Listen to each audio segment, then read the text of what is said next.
Hello everyone, very good evening. Good evening Sonali, Ankit, Shyam, biology academy के, Chetan, Ankur, Yashi, Mukti. Very good evening everybody, very very good evening. Okay, कल हमने एक बहुत ही मज़ेदार सेशन स्टार्ट किया है ना इम्यूनो का. यस ना. कल की क्लास में किसी को कोई प्रॉब्लम थी, कोई भी डाउट है? अगर नहीं है तो यस बोलो. आफ्टर दैट हम आगे कंटिन्यू करेंगे. ओके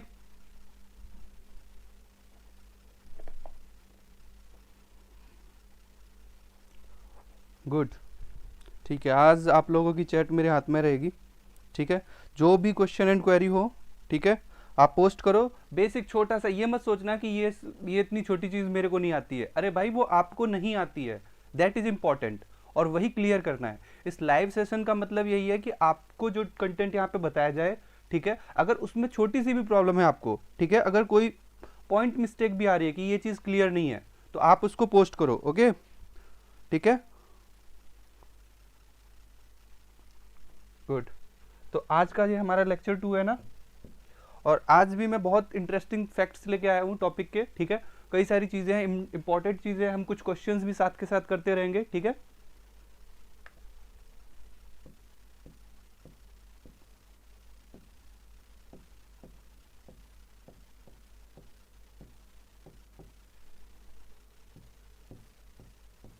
लेक्चर 2 है ना. कल की क्लास में हमने क्या चीज़ें पढ़ी थी? कल की क्लास में हमने बेसिक स्ट्रक्चर ऑफ इम्यूनोग्लोबुलिन देखा था ना, जिसको हम एंटीबॉडी बोलते हैं, है ना, एंटीबॉडी, राइट ना. वहां तक कल की क्लास में किसी को कोई प्रॉब्लम हुई चीज़ें समझने में? ठीक है, अगर कोई भी आपका डाउट है आप पोस्ट करो, उस टर्म को सेंड कर दो बस, और मैं उसको एक्सप्लेन करूंगा बिल्कुल. ठीक है, इन डिटेल. कल की क्लास में जितने भी टर्म यूज हुए थे, आप जैसे ही ये सेशन खत्म होता है उसके बाद यूट्यूब पे भी अवेलेबल रहता है. आप चाहो तो इसके छोटे छोटे नोट्स भी बना सकते हो. ठीक है, ओके, कि आप ये पॉइंट्स आपने पढ़े, मेन की पॉइंट है वो, है ना. ठीक है, और कोई नहीं समझ में आ रहा है उसको भी मार्क कर लो. मेरे अकॉर्डिंग कंटेंट आपके ब्रेन में ज़्यादा होना चाहिए as compare to notebook. Okay, as compare to paper. Okay, आपके ब्रेन में वो सारी चीज़ें होनी चाहिए. जो भी टर्मिनोलॉजीज यहाँ पे क्लियर हो रही हैं, यूज़ हो रही हैं, आप उससे एकदम फैमिलियर हो. हाँ, अच्छा, ये चीज़ ये होती है ना. जैसे एपिटोप, जैसे हमने कल कई सारी टर्मिनोलॉजी यूज़ की थी, है ना. जैसे हमने कल एक टर्मिनोलॉजी यूज़ की, एपिटोप.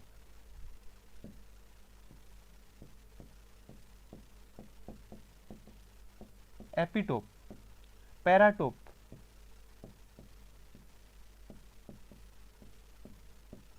है ना. कुछ टर्मिनोलॉजीज जो हमने कल यूज़ की थी,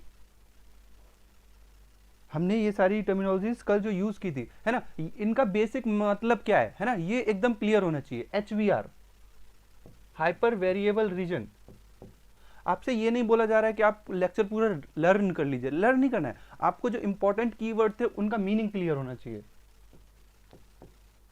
सीढ़िया, आज की क्लास जो है, मैं स्टार्टिंग का टाइम मैं आपको कल की क्लास में जो इंपॉर्टेंट चीज़ें थी उनको रिकैप कराने में देता हूँ. स्टार्टिंग का 5 to 10 मिनट, जब तक हमारे रिमेनिंग स्टूडेंट सारे के सारे जुड़ जाएंगे, है ना. रिमेनिंग स्टूडेंट के लिए वेट करते हैं थोड़ा सा. ठीक है, तब तक हम कल की क्लास को डिस्कस करते हैं, और उसके बाद हम आज के जो इंपॉर्टेंट चीज़ें हैं वो हम डिस्कस करेंगे. ओके, इम्यूनोग्लोबुलिन आईजी डोमेन, एक कल टर्म हम पढ़ रहे थे, आईजी डोमेन, इम्यूनोग्लोबुलिन डोमेन. कोई भी स्टूडेंट अगर नहीं समझ में आ रहा है कि डोमेन ही क्या होता है, व्हाट इज डोमेन, तो आप इसको पूछ सकते हो. ठीक है, लाइव सेशन का मीनिंग यही है ना. आप छोटी छोटी चीज़ें भी नहीं आ रही हैं तो पूछ सकते हो. ऐसा कुछ नहीं है कि हम एक लेवल पढ़ें, हम ऐसा नहीं है कि हम एकदम स्टैंडर्ड पढ़ें और बेसिक्स क्लियर ही नहीं है ना. ये मीनिंग नहीं है. लाइव क्लास का मीनिंग है कि आप बेसिक से स्टार्ट करो, छोटी छोटी चीज़ें जहाँ पे प्रॉब्लम क्रिएट होती हैं वो क्लियर हो, तब हम एक लेवल पे आए, है ना. ओके, आपके कोई भी क्वेश्चंस हो, ठीक है, कोई भी क्वेरी हो, आप बस पोस्ट कीजिए उसको. ओके ओके, कई सारे क्वेश्चन आ चुके हैं. Good evening Santosh, Akashdeep, very good evening आकाश.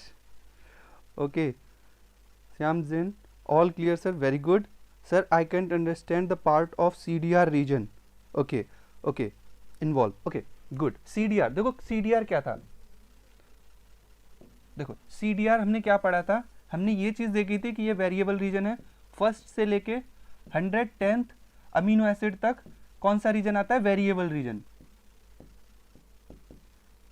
Variable region. Okay, variable region, variable region में एक स्पेसिफिक रीजन होता है जहां पे वेरिएबिलिटी बहुत ज्यादा होती है, जिसको हम बोलते हैं हाइपर वेरिएबल। ओके, एक नॉर्मल वेरिएबिलिटी, अगर इसी को आप वेरिएबिलिटी चार्ट ले लो, यहाँ पे ये वेरिएबिलिटी शो हो रही है, ठीक है। तो इस रीजन में अगर आप देखोगे, इस फर्स्ट से लेके इस रीजन में देखोगे 24 तक, तो यहाँ पे वेरिएबिलिटी होगी। मतलब दो एंटीबॉडी के सीक्वेंस को जब मेजर करोगे, दो नहीं, नंबर ऑफ एंटीबॉडी के आप सीक्वेंस को जब वो काउंट करोगे, तो यहाँ पे ग्लाइसिन है, यहाँ पे एलानिन होगा, मगर इस वाले में इसी फर्स्ट पे ग्लाइसिन हो सकता है। मतलब ये सेम आ रहे हैं जब आप एन नंबर ऑफ एंटीबॉडी के वेरिएबल रीजन को कंपेयर कर रहे हो। बट कुछ रीजन ऐसे होते हैं, ये जो सीक्वेंस है, जैसे कि 25 से लेके 35, ये रीजन में बहुत ज्यादा वेरिएबिलिटी होगी। मतलब बहुत कम ऐसी एंटीबॉडी होंगी जिसका 25th अमीनो एसिड मैच कर रहा हो, 25, 26, 27 ये तीनों एक साथ एक जैसे मैच कर रहे हो। ये चीज समझ रहे हो? वेरिएबिलिटी का मतलब ये है। इसी रीजन को हम हाइपर वेरिएबल रीजन बोल रहे हैं। ये स्पेसिफिक रीजन है, 3 रीजन ऐसे मिले जहां पे वेरिएबिलिटी बहुत ज्यादा है, जहां पे वेरिएबिलिटी बहुत ज्यादा है। इसी को हमने क्या बोला? हाइपर वेरिएबल रीजन 1, 25 से 35। फिर इसी तरह एक रीजन और मिला 50 से 55 वाला, इसी तरह एक और मिला 97 से 103 वाला। इस रीजन में वेरिएबिलिटी बहुत ज्यादा थी। एक्चुअली ये वो रीजन होते हैं जो रिकॉग्नाइज करते हैं स्पेसिफिक एंटीजन को। एंटीजन का एक पार्ट होता है स्पेसिफिक, अगर वो प्रोटीनेशियस एंटीजन है, ठीक है, प्रोटीनेशियस है, तो उसके कुछ पर्टिकुलर सीक्वेंस होंगे, उस सीक्वेंस के कॉम्प्लीमेंट्री स्ट्रक्चर ये वाले होते हैं। इसीलिए हमको इनको सीडीआर भी बोलते हैं, है ना। ये क्या होता है? कॉम्प्लीमेंट्री स्ट्रक्चर होते हैं। इसी पार्ट की वजह से, इसी वाले पार्ट की वजह से एंटीबॉडी रिकॉग्नाइज कर पाती है एंटीजन को, ठीक है। इसी वाले पार्ट की वजह से, इसी सीडीआर रीजन को ही, इसी एचवीआर रीजन को ही हम कॉम्प्लीमेंट्री डिटरमाइनिंग रीजन बोलते हैं, सीडीआर बोलते हैं, है ना। ओके ओके, आईजी डोमेन भी मैं डिस्कस करता हूं। आई थिंक ये क्लियर है ना? जिसको ये चीज क्लियर है, यस बोलो। ये चीज क्लियर है ना, सीडीआर और एचबीआर। अभी मैं एक मजेदार चीज बताने वाला हूं एंटीबॉडी की। एंटीबॉडी का मेन रोल क्या होता है, उसके कंपोनेंट्स का क्या रोल होता है, ठीक है। Sonali, I think it is clear ना? गुड, वेरी गुड, ठीक है। Sir why antibody is Y shaped? Okay, actually ऐसा नहीं है कि जैसा मैंने ये वाई बनाया हुआ है ऐसा ही होता है स्ट्रक्चर। ये स्ट्रक्चर एक्चुअली बहुत ग्लोबुलर होता है। ओके, हम एक जनरल परसेप्शन देखते हैं तो हम उसको रख के देखें। अगर ये स्ट्रक्चर थोड़ा सा ऐसे होता कि एफसी रीजन एक और एक और एरिया कवर कर रहा होता, तो ये एक्स शेप हो जाता है ना। तो एक जनरल हम स्ट्रक्चर जो ऑब्जर्व करते हैं तो वो देखने में मिलता है कि ये कैसा, एक रफली वाई शेप स्ट्रक्चर आ रहा है, ठीक है। Okay okay, once domain clear करना है। ओके, ठीक है, डोमेन एक बार मैं बताता हूं। देखो, डोमेन को सबसे अच्छे तरीके से मैं अगर डिफाइन करने की कोशिश करूं कि बेस्ट कैसे हम एक्सप्लेन कर सकते हैं डोमेन को, तो लुक, ओके, देखो, आपको पता है कि प्रोटीन के primary structure, secondary, tertiary, quaternary structure होते हैं। कल की क्लास में हमने डिस्कस किया था, ठीक है। तो टर्सरी स्ट्रक्चर जो होते हैं, tertiary structure they are mark by presence of domain, है ना। वो जैसे मैं एंटीबॉडी को न लेके एक दूसरी प्रोटीन लेता हूं, ठीक है, ये एक प्रोटीन है, बट ये टर्सरी प्रोटीन है क्योंकि इसमें सिंगल पॉलीपेप्टाइड है। आप अगर इसमें मैं ये क्वाटरनरी कब होती, ये प्रोटीन इस तरह होती कि इसमें देखो अब दो प्रोटीन इन्वॉल्व है, एक ये पॉलीपेप्टाइड चेन है और एक ये पॉलीपेप्टाइड चेन है ना। तो ये क्वाटरनरी स्ट्रक्चर हो जाता है। जैसे कि एंटीबॉडी के स्ट्रक्चर में 4 पॉलीपेप्टाइड चेन है, तो वो क्वाटरनरी स्ट्रक्चर हो गया ओवरऑल। ओके, बट अगर मैं टर्सरी स्ट्रक्चर लूं, एक मैं टर्सरी स्ट्रक्चर लूं जिसमें ये 3 स्पेसिफिक स्ट्रक्चर बने हुए हैं, जिनको मैं बोल रहा हूं ये डोमेन है। तो देखो, डोमेन का मतलब होता है इंडिपेंडेंट फंक्शनल यूनिट। ये एक इंडिपेंडेंट फंक्शनल यूनिट है, ठीक है। मान लो ये वाला पार्ट एक पर्टिकुलर एंजाइम की तरह काम कर रहा है, ये वाला पार्ट एक अलग एंजाइम की तरह काम कर रहा है, ठीक है। और जबकि ये एक ही प्रोटीन के पार्ट है, ठीक है। इसमें 3 डोमेन दिख रहे हैं, ठीक है। ये अलग तरीके से वर्क कर रहा है। किसी भी तरीके से, किसी भी मेथड से अगर हम इस वाले डोमेन को डीनेचर कर दें, डीनेचर का मतलब ये अब एक पर्टिकुलर सीक्वेंस में एक पर्टिकुलर शेप रखे हुए, उस शेप को हटा दे, इसको इस तरीके से कन्वर्ट कर दें हम, ये वाला डोमेन सही है। और ये थर्ड जो डोमेन है ना, देखो डीनेचर हो गया। तो इस थर्ड डोमेन के डीनेचर होने से इन दोनों की एक्टिविटी पे कोई फर्क नहीं पड़ेगा। ये जो अपना काम कर रहे थे, ये जो अपना काम कर रहे थे वो करेंगे, इस वाले को डीनेचर कर दिया, ये अब अपना काम नहीं कर पाएगा। तो domains are independent functional unit, ठीक है। एक पर्टिकुलर सिंगल पॉलीपेप्टाइड चेन में अगर दो डोमेन है और वो जुड़े हुए हैं तो दोनों की एक्टिविटी इंडिपेंडेंट है, दे आर एक्चुअली डोमेन, ठीक है। और ये मार्क करते हैं टर्सरी स्ट्रक्चर को, ठीक है। एक पर्टिकुलर पेप्टाइड में, इस पेप्टाइड में कई सारे डोमेन होते हैं आईजी, जिनको हम इम्यूनोग्लोबिन डोमेन बोलते हैं, ठीक है। हम अभी इस पे आएंगे नेक्स्ट पार्ट में, ठीक है। और किसी के क्वेश्चंस? ओके, वेरी गुड, ठीक है। कंटिन्यू करें नेक्स्ट। Okay, next motive. देखो ये वाला जो कंटेंट है ना, मोटिव, डोमेन, इसको हम नेक्स्ट पार्ट में लेंगे। ये these are actually super secondary structure में भी आते हैं, है ना। Motif, helix, turn helix, zinc, कई सारे टाइप के होते हैं, है ना। बी जिप, बेसिक जिप, तो ये क्या है, सुपर सेकेंडरी स्ट्रक्चर होते हैं। ये अभी एक आपका लाइव सेशन लगने वाला है आदित्य आर्या सर के साथ, डॉक्टर आदित्य आर्या सर के साथ, ठीक है। वो बायोकेमिस्ट्री में यही वाला पोर्शन लेंगे, ठीक है। अगर हम ये डिस्कस करेंगे ना, थोड़े से ऑफ ट्रैक हो जाएंगे। यहाँ पे डोमेन का रोल था, डोमेन इतना समझ लो। नेक्स्ट क्लास में अभी रिसेंटली, अब कुछ समय बाद बायोकेमिस्ट्री की क्लास लगेगी, उसमें खूब सारे क्वेश्चन पूछना, ठीक है। ओके, स्टिल मैं एट द एंड अभी डिस्कस कर दूंगा कुछ, ठीक है। अब कंटिन्यू करें टॉपिक को, क्या ये सही रहेगा? ओके विश्वरूप, वेरी गुड, ठीक है। हम इसको कंटिन्यू करेंगे। अभी एक क्लास लगेगी बायोकेमिस्ट्री की, वहां पे ये छोटे छोटे डाउट्स जो है ना, उनको एकदम क्लियर करना। आई थिंक डोमेन तो क्लियर है ना, डोमेन क्लियर है, ठीक है। एक नया पेज ऐड करते हैं अब हम, ओके। अभी तक की क्लास का आई थिंक सारी चीजें डिस्कस हो चुकी है ना। नेक्स्ट अब कवर करते हैं आगे वाले पोर्शन को, ओके। तो देखो ये एक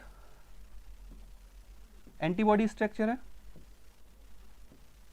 इसकी मैं कुछ क्वालिटी बताने जा रहा हूं कि ये एंटीबॉडी का जो स्ट्रक्चर होता है, इस एंटीबॉडी के स्ट्रक्चर में जो ये वाला पार्ट है, इसको हम बोलते हैं FAB, फ्रेगमेंट एंटीजन बाइंडिंग। क्या बोल रहे हैं हम? FAB, या सिंपली FAB ऐसे ही लिख सकते हैं, फ्रेगमेंट एंटीजन बाइंडिंग, ठीक है। Fragment antigen binding, FAB। इसको क्या बोल रहे हैं? FC। इसको क्या बोल रहे हैं? FC रीजन, FC, फ्रेगमेंट क्रिस्टलाइजेबल, ठीक है। सिंपली मैं यहां पे बता रहा हूं, FC और FAB ये दो पार्ट होते हैं एंटीबॉडी के, जिनका एक अलग अलग रोल होता है। इसका रोल होता है रिकॉग्नाइजेशन में,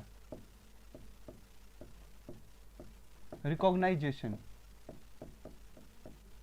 एंटीबॉडी का ये वाला जो पार्ट है ना, ये वाला पार्ट आता है रिकॉग्नाइजेशन में, कि कोई भी ये पैथोजन है लाइक बैक्टीरिया की सरफेस का स्पेसिफिक एक पार्ट है जिसको हम एपिटोप बोलते हैं। तो उस पार्ट को रिकॉग्नाइज करने का काम कौन करेगा? ये वाला पार्ट करेगा। कभी भी FC रीजन जाके नहीं अटैच करता है, क्योंकि FC रीजन तो कांस्टेंट होता है। जो वेरिएबल पार्ट है वो वेरिएबिलिटी कॉम्प्लीमेंट्री होती है इस पर्टिकुलर एपिटोप के, ओके, इस पर्टिकुलर एपिटोप के, ठीक है। और ये वाला जो पार्ट है जिसको हम FAB बोल रहे हैं, फ्रेगमेंट, इसीलिए नाम में ही है एंटीजन बाइंडिंग, ये एक पर्टिकुलर एंटीजन से बाइंड कर रहा है, ओके। इसीलिए हम इस पार्ट को बोल रहे हैं फ्रेगमेंट एंटीजन बाइंडिंग। और सिंपल वे में बोले तो इसका मेन काम क्या है? रिकॉग्नाइजेशन। इसका मेन काम क्या है कि एक पर्टिकुलर एंटीजन को रिकॉग्नाइज करना, है ना। हम जनरल यही बोलते भी हैं कि एंटीबॉडी का क्या काम है? रिकॉग्नाइजेशन, किसी भी एंटीजन को रिकॉग्नाइज करता है, ठीक है। बट कौन सा part? FAB part, okay. Clear है चीज?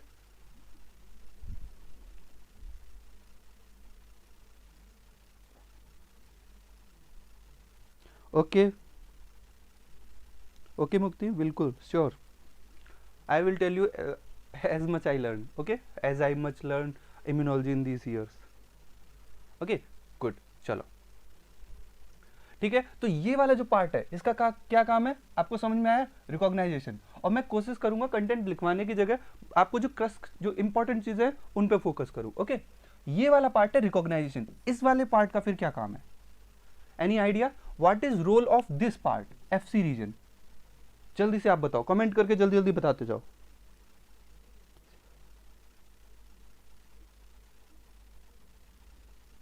कमेंट कर करके जल्दी से बताते जाओ, इस पार्ट का एफसी रीजन का क्या काम होता है।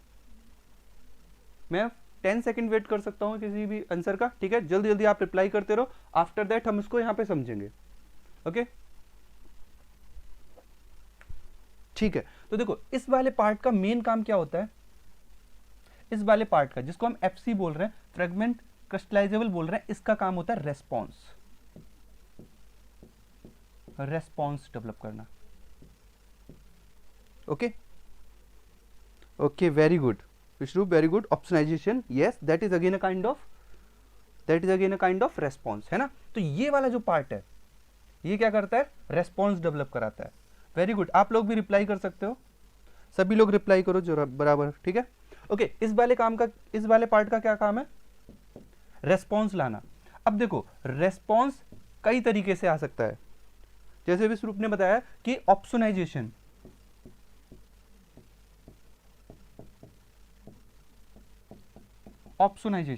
जैसे कि ऑप्शनाइजेशन, व्हाट इज मीनिंग ऑफ ऑप्शनाइजेशन अभी मैं डिस्कस करता हूं। ओके जैसे कि एक और एडीसीसी, अभी मैं एडीसीसी को भी एक्सप्लेन करूंगा। नेक्स्ट ये क्या कर सकता है, एक्टिवेशन ऑफ कॉम्प्लीमेंट सिस्टम,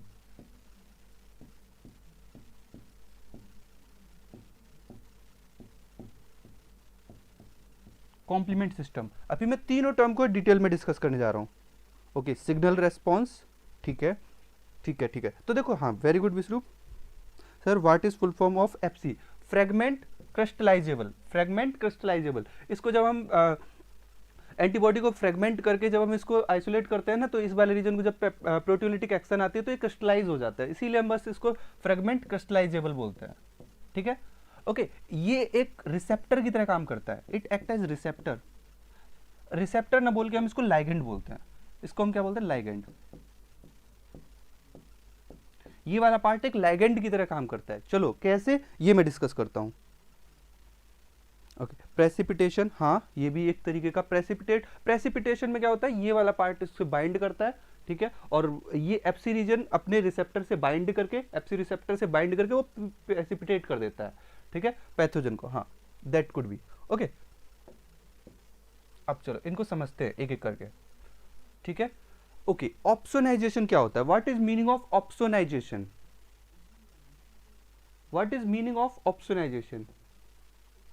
ऑप्शनाइजेशन का क्या मतलब हो सकता है यहाँ पे,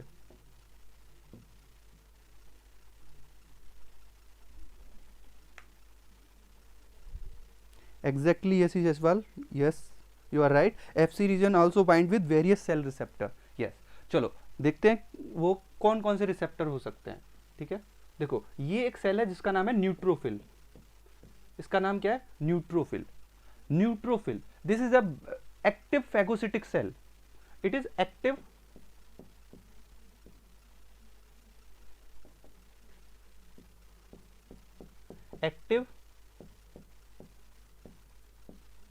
phagocytic सेल। ये क्या एक एक्टिव फैगोसिटिक सेल है, ठीक है।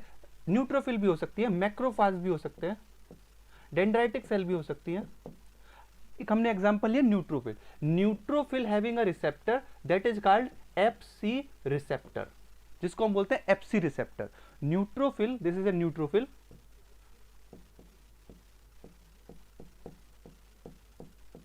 ठीक है, एक सेल है इम्यून सिस्टम की। एक नेक्स्ट इसके बाद का जो एंटीबॉडी के बाद जो मेरा नेक्स्ट लेक्चर है that is cells of immune system, उसमें हम देखेंगे डिफरेंट काइंड की इम्यून सिस्टम के वॉरियर और सेल्स होते हैं, ठीक है। उसी में से एक सेल है न्यूट्रोफिल, ठीक है। न्यूट्रोफिल के पास होता है रिसेप्टर, किसके लिए, एफसी के लिए, एफसी रीजन के लिए, एंटीबॉडी के इस रीजन के लिए, यहां पे क्या होता है, रिसेप्टर होता है, that is called FC receptor, जिसको हम क्या बोलते हैं, एफसी रिसेप्टर।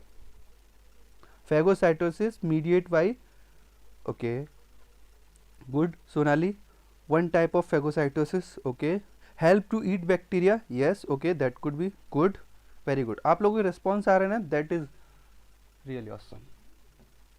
ओके ठीक है, सब बहुत सही जा रहे हो। ऑप्शनाइजेशन का मतलब क्या होता है, सही है, आप लोगों ने, काफी लोगों ने सही बताया, सबका ही एक ऑलमोस्ट सही आंसर था। It increase process of opsonization. ऑप्शनाइजेशन क्या होता है, या फैगोसाइटोसिस, देखो फैगोसाइटोसिस समझो पहले क्या है, फैगोसाइटोसिस। फैगोसाइटोसिस का मतलब ये एक पर्टिकुलर कोई फैगोसिटिक सेल है, ठीक है ना, और इसने इस बैक्टीरिया को लिया। बैक्टीरिया का नॉर्मल साइज क्या होता है? 1 माइक्रोमीटर, ठीक है, 1 माइक्रोमीटर। इसका अराउंड मैक्रोफेजेस का 12 माइक्रोमीटर साइज होता है, ठीक है। तो ये इम्यून सेल है जिसका चलो हम इसको मैक्रोफाज समझ सकते हैं। कोई भी मैक्रोफाज, ये क्या है? एक फैगोसिटिक सेल है। मैक्रोफाज या डेंड्राइटिक सेल या न्यूट्रोफिल, ये सब क्या है? फैगोसिटिक सेल है। और ये क्या कर रही है? इस पर्टिकुलर पैथोजन को ईट कर गए अंदर। ये देखो बैक्टीरिया अंदर पहुंच गया। ये क्या करेंगे? इंडोसोम जो अंदर की तरफ ये जो वेसिकल बनती है, इस वेसिकल को बोलते हैं इंडोसिटिक वेसिकल। इंडोसिटिक वेसिकल। फिर ये इंडोसोम के बाद लाइसोसोम में जाते हैं जहां पे इस बैक्टीरिया को किल कर दिया जाता है, इसके छोटे छोटे टुकड़े कर दिए जाते हैं, ठीक है। तो ये एक प्रोसेस क्या है? ये प्रोसेस क्या है? ये फैगोसाइटोसिस एक प्रोसेस है। फैगोसाइटोसिस को इंक्रीज कराना इज कॉल्ड ऑप्सोनाइजेशन। कैसे? क्वेश्चन है कैसे? देखो चलो इसी से कवर करते हैं। देखो क्या होता है कि ये एक पर्टिकुलर क्या है? बैक्टीरिया है। बैक्टीरिया की सरफेस पे क्या है? एपिटोप है। इन एपिटोप से कौन आके बाइंड कर रहा है? एंटीबॉडी। आप ये मत समझना कि एंटीबॉडी बैक्टीरिया से चिपक के उसको खत्म कर देती है। ऐसा कुछ एंटीबॉडी के पास है ही नहीं। एंटीबॉडी के पास कुछ नहीं है ऐसा कि वो उसको किल कर सके। एंटीबॉडीज तो बस उससे जाके चिपक जाती हैं, ठीक है, उस बड़े से स्ट्रक्चर से जाके चिपक जाती हैं, ठीक है, और फिर वो कॉल करती हैं कि ए फैगोसिटिक सेल जल्दी से पास आओ, इसको किल करो। फैगोसिटिक सेल को एक्चुअली वो बैक्टीरिया दिख नहीं पाता। ऐसे समझ सकते हैं कि ये बैक्टीरिया है, अभी ये घूम रहा है, ठीक है, अभी ये घूम रहा है, तो फैगोसिटिक सेल डायरेक्टली इसको पकड़ नहीं सकती। फैगोसिटिक सेल, मैक्रोफाज या न्यूट्रोफिल डायरेक्टली इसको पकड़ नहीं सकती, ठीक है, क्योंकि इसकी सरफेस पे ना कुछ हुक नहीं है। अगर ये स्ट्रक्चर है और इसकी सरफेस पे इस तरीके से एक हुक बन जाए, ठीक है, तो ये जो फैगोसिटिक सेल इसको पकड़ लेगी। अभी क्या है? एकदम स्किन फ्लैट है, ठीक है, तो पकड़ने के लिए कोई हुक नहीं है। मगर एंटीबॉडी क्या करती है? इस हुक की तरह काम करती है। बहुत सारी एंटीबॉडी क्या करेंगी? इससे आके चिपक जाएंगी चारों तरफ से। ओके, चारों तरफ से क्या होंगे? ये एंटीबॉडी इससे आके चिपक जाएंगे। और जब ये इससे चिपक जाएंगे तब इजीली ये जो मैक्रोफाज है, क्योंकि मैक्रोफाज के पास रिसेप्टर है, एफसी रिसेप्टर, न्यूट्रोफिल इसके पास रिसेप्टर है, तो वो उसको इजीली पकड़ लेंगे क्योंकि रिसेप्टर और लाइगेंड का बहुत जल्दी इंटरेक्शन होता है। इसको पकड़ेगा और अंदर ले जाएगा। आ रहा है समझ में? तो ये जो increase the process of phagocytosis, ये जो काम हो रहा है, दैट इज ऑप्सोनाइजेशन। ये है opsonization. Opsonization is process that enhance phagocytosis. Clear है चीज? अगर क्लियर हो रही है तो यस बोलो जल्दी से। हाँ, मैं सबके ये देखता हूं।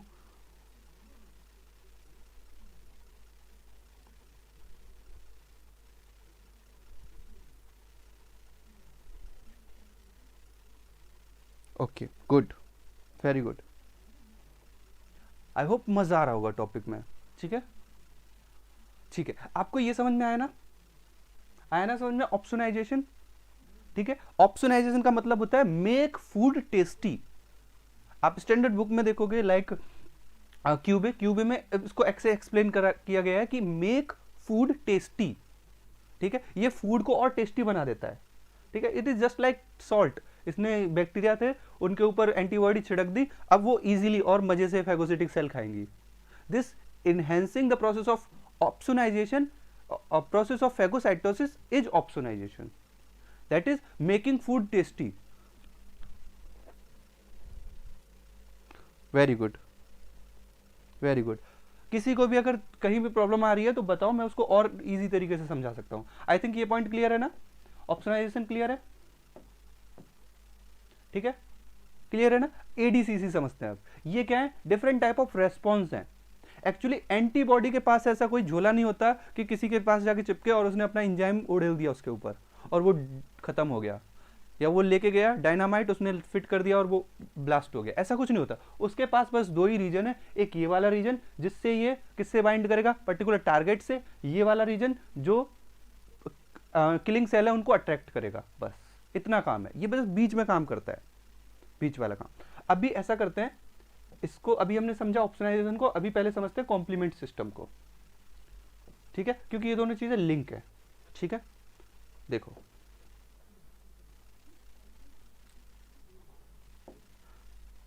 आई होप कि आपको समझ में आएगा। ओके, देखो अभी कॉम्प्लीमेंट सिस्टम को देखते हैं, बहुत ही इजी तरीके से हम समझने जा रहे हैं कॉम्प्लीमेंट सिस्टम को। जैसे एंटीबॉडी होती है ना, जैसे एंटीबॉडी होती है, सिमिलरली एक और कंपोनेंट होता है जिसका नाम है कॉम्प्लीमेंट सिस्टम, जिसका नाम है कॉम्प्लीमेंट सिस्टम। इवन इसका नाम ही, इवन कॉम्प्लीमेंट सिस्टम का नाम ही कॉम्प्लीमेंट, कॉम्प्लीमेंट मतलब उसके जैसा ही काम करने वाला, कॉम्प्लीमेंट्री मतलब उसका पूरक, हिंदी में बोलते पूरक, है ना, उसके कॉम्प्लीमेंट्री। किसके कॉम्प्लीमेंट्री? किसके कॉम्प्लीमेंट? एंटीबॉडी के। ये जो भी फंक्शन करता है ना, ये ऑलमोस्ट सिमिलर होते हैं। किसके? एंटीबॉडी के। जो काम एंटीबॉडी का है ना, वही सेम काम लगभग कॉम्प्लीमेंट सिस्टम का है। सो इसको हम इसीलिए कॉम्प्लीमेंट सिस्टम बोलते हैं। हम कॉम्प्लीमेंट सिस्टम क्यों बोलते हैं? बिकॉज ये कॉम्प्लीमेंट्री है, जस्ट लाइक एंटीबॉडी। डिफरेंस क्या है? डिफरेंस क्या है कि जो हमने दो टाइप की इम्यूनिटी पढ़ी हुई है, ठीक है, एक ह्यूमोरल,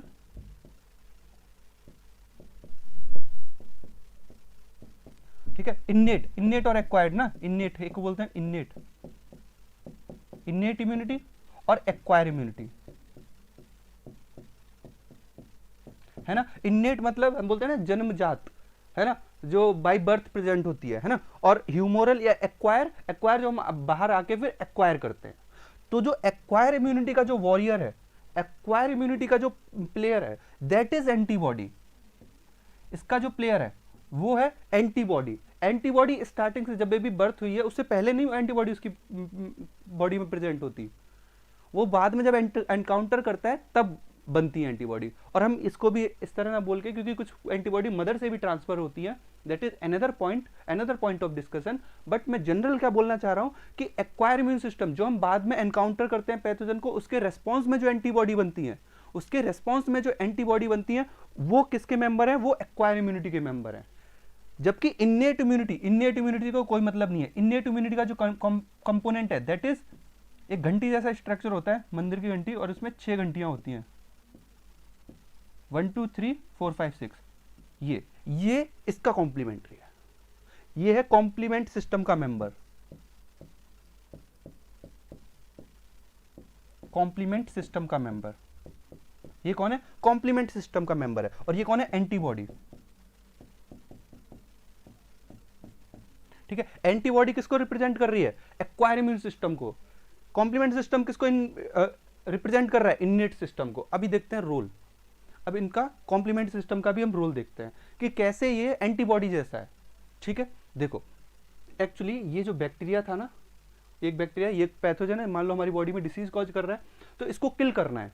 एंटीबॉडी का भी लगभग ऐसा ही रोल था कि वो जाके चिपक जाता था, है ना, वो जाके उस पर्टिकुलर पार्ट के लिए चिपक गया। एंटीबॉडी में क्या है कि स्पेसिफिसिटी बहुत ज्यादा है, कि मतलब वो एक पर्टिकुलर स्पेसिफिक एपिटोप से ही जाके चिपकेगा। मगर कुछ पैथोजन जो ऐसे होते हैं, जैसे ये बैक्टीरिया है, इस बैक्टीरिया की सरफेस पे कुछ कॉमन इंडिकेटर होते हैं, कुछ कॉमन होते हैं जो ऑलमोस्ट हर बैक्टीरिया पे मिलेंगे। इन कॉमन जो रिसेप्टर या इन स्पेसिफिक फैक्टर को हम क्या बोल रहे हैं कि कॉमन है, लगभग हर बैक्टीरिया पे मिलेंगे। तो जो कॉम्प्लीमेंट सिस्टम होते हैं ना, वो भी लगभग कॉमन होते हैं, और वो इनसे जाके जब बाइंड करते हैं, जब ये एक्टिवेट होते हैं, तो इनकी सरफेस पे एक सिस्टम एक्टिवेट होता है, दैट इज कॉम्प्लीमेंट सिस्टम का पाथवे। उस पाथवे का मेन काम क्या होता है? इसकी सरफेस में एक होल कर देना, एक बड़ा सा कुआं खोद देना, ठीक है। या जैसे हमारी स्किन पे कोई चाकू लगा देना, चाकू मारना, जस्ट लाइक वो कॉम्प्लीमेंट सिस्टम क्या करता है? इसकी बॉडी में एक होल क्रिएट कर देता है। इस होल से क्या होता है? इसका पूरा कंटेंट बाहर आ जाएगा और बैक्टीरिया किल हो जाएगा, मर जाएगा। या कॉम्प्लीमेंट फैक्टर के कुछ और कंपोनेंट हैं, जैसे C3b, C3, ये क्या होते हैं? ये भी इस पे जाके चिपक जाते हैं, कॉम्प्लीमेंट इस पे जाके चिपक जाएंगे, और इनका रिसेप्टर भी मैक्रोफेज है, मैक्रोफेज के पास रिसेप्टर प्रेजेंट है, और फिर वो इसको खा जाएगा।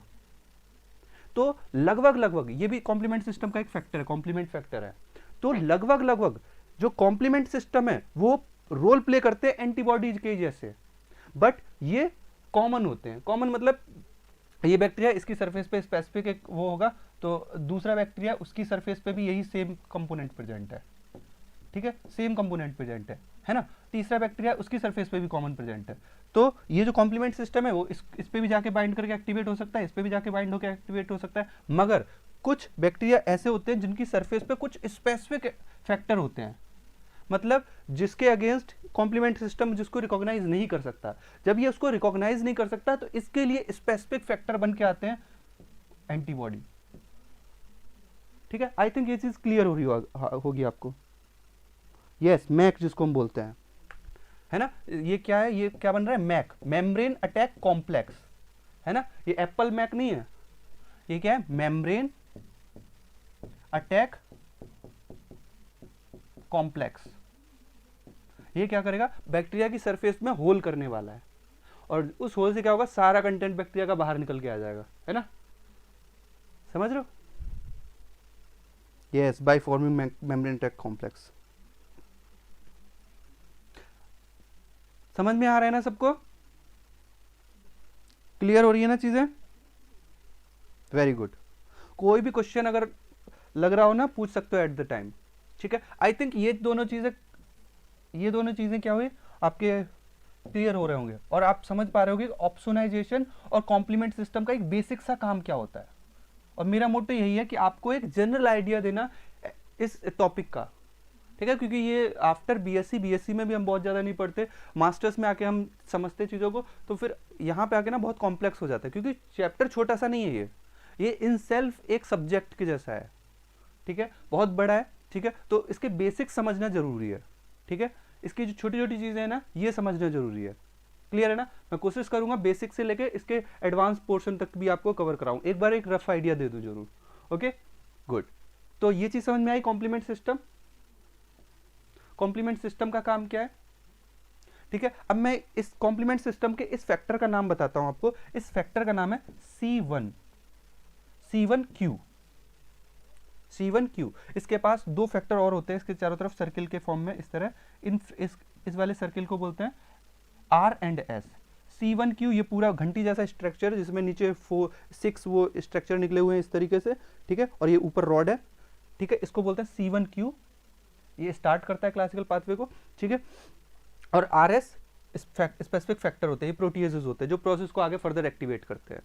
तो देखो ये जो एंटीबॉडी है, ये एंटीबॉडी ऑप्सोनाइजेशन करा सकती है, समझ में आया, ऑप्सोनाइजेशन में अगर मतलब फैगोसाइटोसिस करा सकती है, ये जो एंटीबॉडी है ये ऑप्सोनाइजेशन करा सकती, ये फैगोसाइटोसिस करा सकती है या ऑप्सोनाइजेशन करा सकती है, पहला पॉइंट क्लियर। ये एंटीबॉडी कॉम्प्लीमेंट सिस्टम को एक्टिवेट कर सकती है, ये वाला पार्ट एक्टिवेट कर सकता है, कैसे, यहां पे देखो कैसे, ये वाला पार्ट कॉम्प्लीमेंट सिस्टम को एक्टिवेट कर सकता है, कैसे, अगर ये IgG है या ये कोई IgG है या फिर IgM है, ठीक है, IgG या ये IgM है, यही दो एंटीबॉडी होती है जो एक्टिवेट कर सकती है कॉम्प्लीमेंट सिस्टम को, ठीक है, और रेस्पॉन्स क्रिएट करा सकती है। तो एक IgM क्या करती है, इस कॉम्प्लीमेंट फैक्टर के, ये जो कॉम्प्लीमेंट फैक्टर है इसकी 6 बाइंडिंग साइट है, इन 6 बाइंडिंग साइट में से कोई भी 2 साइट अगर एक्टिव हो जाए, तो कॉम्प्लीमेंट सिस्टम स्टार्ट हो जाता है। और इसका मेन टारगेट क्या होता है, मैक, मेम्ब्रेन अटैक कॉम्प्लेक्स बनाना। मेम्ब्रेन अटैक कॉम्प्लेक्स का मतलब ये जो बैक्टीरिया की सरफेस पे एक होल क्रिएट करना, ये होता है मैक, मतलब टारगेट ये होता है, ठीक है। और इसको एक्टिवेट कौन करता है, ये एंटीबॉडी इसको एक्टिवेट कर सकती है। अगर ये IgG है तो 2 IgG मिलके इसको एक्टिवेट करती हैं। एक कॉम्प्लीमेंट सिस्टम को एक्टिवेट करने के लिए 2 IgG चाहिए, ठीक है, और क्योंकि एक IgG सिर्फ एक ही इसको एक्टिवेट कर पाती है, एक बाइंडिंग साइट से बाइंड हो पाती है because of steric hindrance, okay. Then IgM एक साथ में 3 एक्टिवेट कर सकती है, तो IgM क्या है, इफेक्टिव कॉम्प्लीमेंट सिस्टम एक्टिवेटर है, क्योंकि 2 IgG चाहिए एक्टिवेट करने के लिए, जबकि एक सिंगल IgM इफेक्टिव है, क्योंकि उसको सिर्फ 2 ही साइट एक्टिव करनी होती है, जबकि IgM तो इसकी 3 साइट को एक्टिवेट कर सकता है। हो सकता है यहाँ पे नए टर्म आ रहे हो, आप मल्टीपल टाइम पूछ सकते हो, कोई प्रॉब्लम नहीं है उसमें।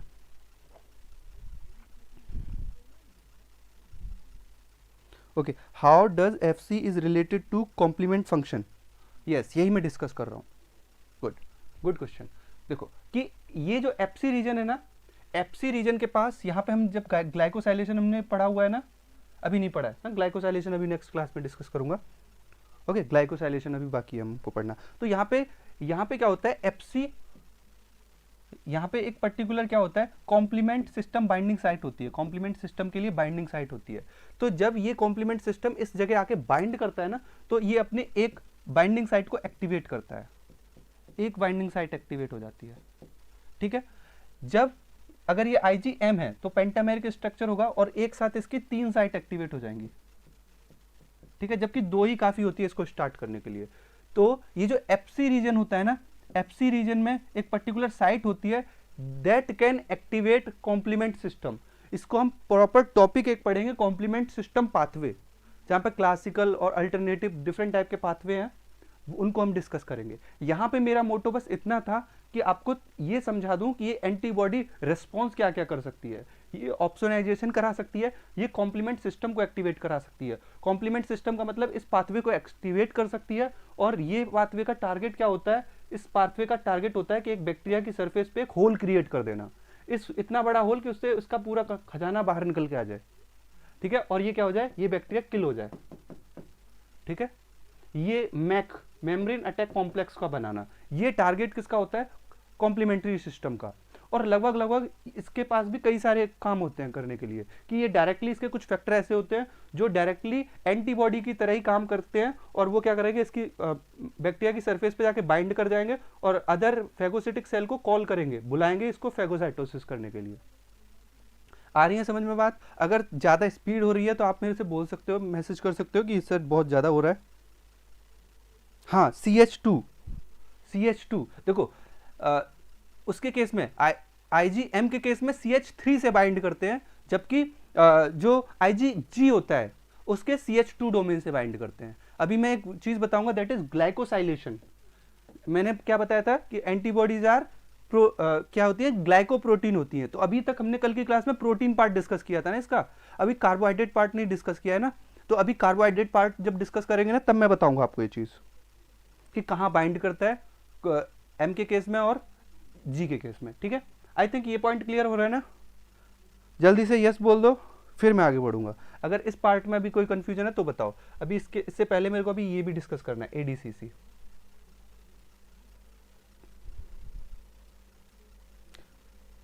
अगर ये दोनों पार्ट क्लियर हैं तो यस बोल दो जल्दी से। ठीक है, उसके बाद मैं ADCC समझा के फिर इसके कार्बोहाइड्रेट वाले पार्ट पे आता हूं, that is again very important.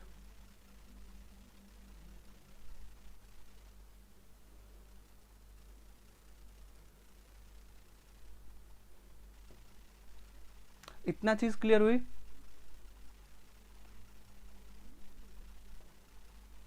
Good, very good, yo welcome Vishwaroop, very good, very good. C1q factor क्या है? ओके अंकित, मैं इसको बहुत डिटेल में बताऊंगा। ये एक स्टार्टिंग फैक्टर है, इसमें ऐसे ही होते हैं C1, फिर इसी तरह कई सारे फैक्टर होते हैं, 1 2 3 4 5 6 7 8 9 तक फैक्टर होते हैं, कई सारे इसके फैक्टर होते हैं। इस पाथवे में कई सारे फैक्टर हैं जिनको हम स्पेसिफिकली एक चैप्टर पढ़ेंगे, कॉम्प्लीमेंट सिस्टम पाथवे, उनमें हम इन सबको डिटेल में लाएंगे। यहाँ पे हमने ये देखा एक जनरल सा रोल क्या है और ये कैसे कॉम्प्लीमेंट्री है एंटीबॉडी के, बस हमने इतना समझा। अभी इस पे तो बहुत ज्यादा डिस्कशन बाकी है, बहुत सारी चीजें हैं इस पे डिस्कस करने के लिए। Very good, okay Anjali, very good, okay ठीक है। आई थिंक यहां तक सबके डाउट्स क्लियर है। अब हम ADCC डिस्कस करें। ओके चलो नेक्स्ट पेज ऐड करते हैं। ठीक है, ADCC, ये एक्चुअली ADCC का फुल फॉर्म है antibody dependent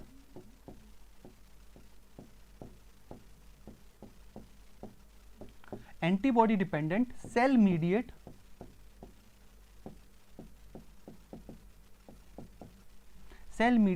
cytotoxicity, cell mediate cytotoxicity. Okay, ADCC का मतलब क्या है? Antibody dependent cell mediate cytotoxicity. चलो पहले मैं इसके पूरे फंक्शन को समझा देता हूँ, फिर उसके बाद इसका नाम ही पूरे इसके काम को एक्सप्लेन कर देगा, ठीक है। ओके, इसका हम सबसे पहले वर्क समझते हैं कि ये क्या है, एक्चुअली होता क्या है और कैसे ये फंक्शन होता है। देखो ये किडनी है,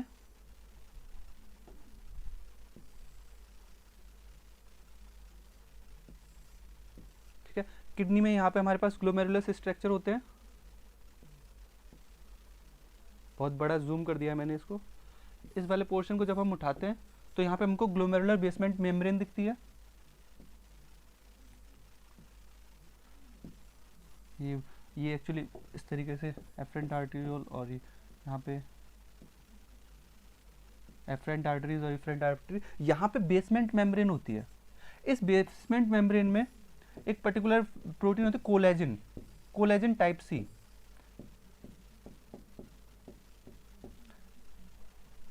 इस कभी कभी इस कोलेजन में क्या होता है, थोड़ी सी प्रॉब्लम आ जाती है, म्यूटेशन हो जाता है। इन सर्टेन केसेस म्यूटेशन हो गया, फिर इस म्यूटेशन की वजह से क्या होता है कि कुछ हमारी बॉडी की कुछ एंटीबॉडी, जिनको हम अपनी बॉडी के अगेंस्ट ऑटो इम्यून डिसीज में पढ़ते हैं, this is a kind of auto immune disease.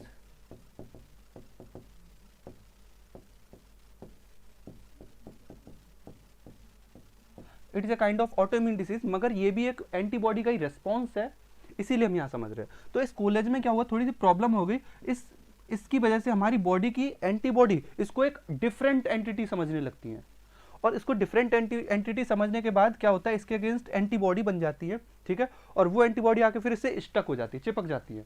फिर क्या होता है, फिर हमारी इम्यून सिस्टम की जो सेल्स है वो यहाँ से ब्लड है, ब्लड के थ्रू टहलती घूमती आती हैं और देखती है कि यहाँ तो एंटीबॉडी चिपकी है, और एंटीबॉडी के लिए उनके पास न्यूट्रोफिल है, मान लो ये क्या है, न्यूट्रोफिल है, ये हमारे पास न्यूट्रोफिल है,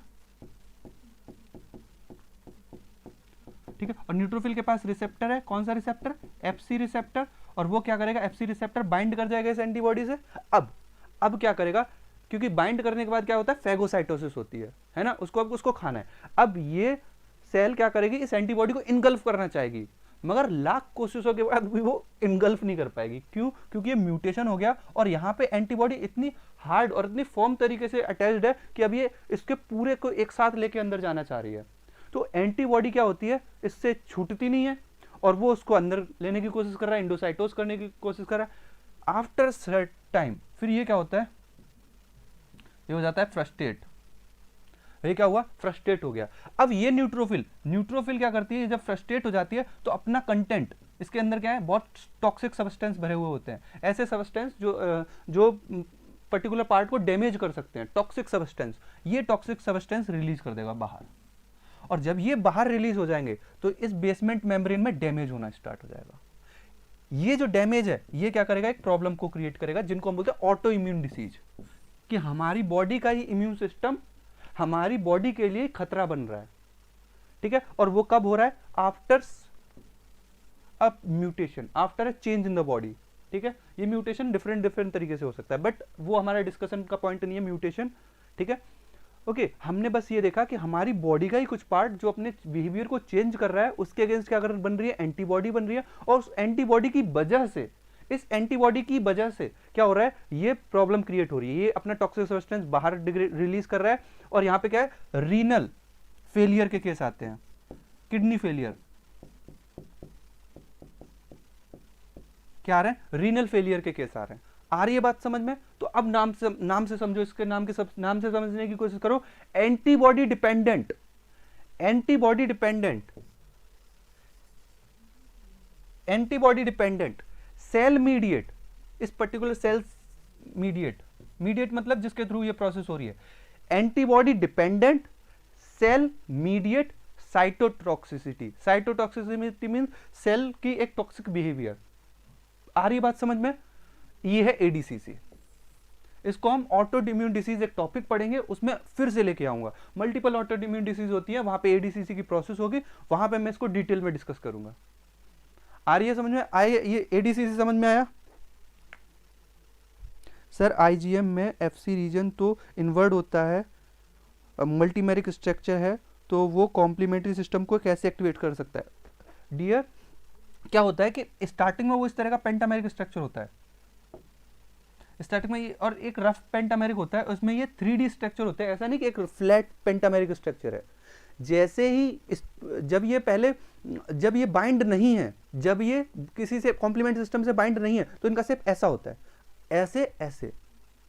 स्टैंडर्ड बुक है क्यूबे, ठीक है, बहुत ही जानी मानी बुक है क्यूबे इम्यूनोलॉजी की, ठीक है।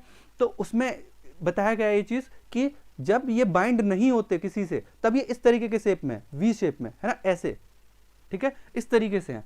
और ये ओपन करके रखते हैं अपनी बाइंडिंग साइट, अपनी बाइंडिंग साइट कॉम्प्लीमेंट सिस्टम के लिए ओपन करके रखते हैं। ये 3D स्पेस है, मान लो ये एक 3D स्पेस है पेंटामेरिक, और जो इस तरह इस शेप में है, और ये 1 2 3 बाइंडिंग साइट को ओपन करके रखे हुए, किसके लिए, कॉम्प्लीमेंट सिस्टम के लिए। जैसे ही कॉम्प्लीमेंट सिस्टम इससे बाइंड करेगा, इसमें कंफर्मेशन चेंज हो जाएगा, इसमें पर्टिकुलर एंटीबॉडी में कंफर्मेशन चेंज होगा, और ये कॉम्प्लीमेंट सिस्टम को एक्टिवेट करेगा। ऐसा नहीं है कि वो पेंटामेरिक स्ट्रक्चर है तो उसमें कॉम्प्लीमेंट सिस्टम बाइंड नहीं कर सकता। अरे IgM तो इतना इफेक्टिव है कि एक अकेला उसकी 3 बाइंडिंग साइट को एक्टिवेट कर सकता है, जबकि उसको सिर्फ 2 बाइंडिंग साइट एक्टिवेट करने की जरूरत है। जैसे ही कॉम्प्लीमेंट सिस्टम की जो 6 साइट थी, 6 में से अगर 2 भी एक्टिवेट हो जाएं, तो वो सिस्टम एक्टिवेट हो जाता है और पूरा पाथवे चलता है, और फाइनल क्या करता है, मेम्ब्रेन अटैक कॉम्प्लेक्स बना देता है, ठीक है। तो ऐसा नहीं है कि IgM नहीं बना सकता, बना सकता है, ठीक है। अमन, क्लियर है ये चीज, क्लियर है ना ये चीज। अभी हम चलो इस पॉइंट को मैं रियली में अगेन डिस्कस करूंगा कॉम्प्लीमेंट सिस्टम में, और वहां पे प्रॉपर डायग्राम बना के दिखा दूंगा आपको। क्लियर है ना अभी, ठीक है।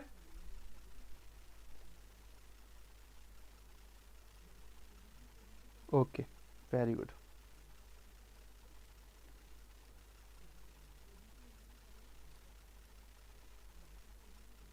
हाँ, actually neutrophil, perforin and granzyme, yes, perforin आप जो पूछ रहे हो, ये न्यूट्रोफिल 2 कंटेंट रिलीज करती है, परफोरिन एंड ग्रेन्जाइम।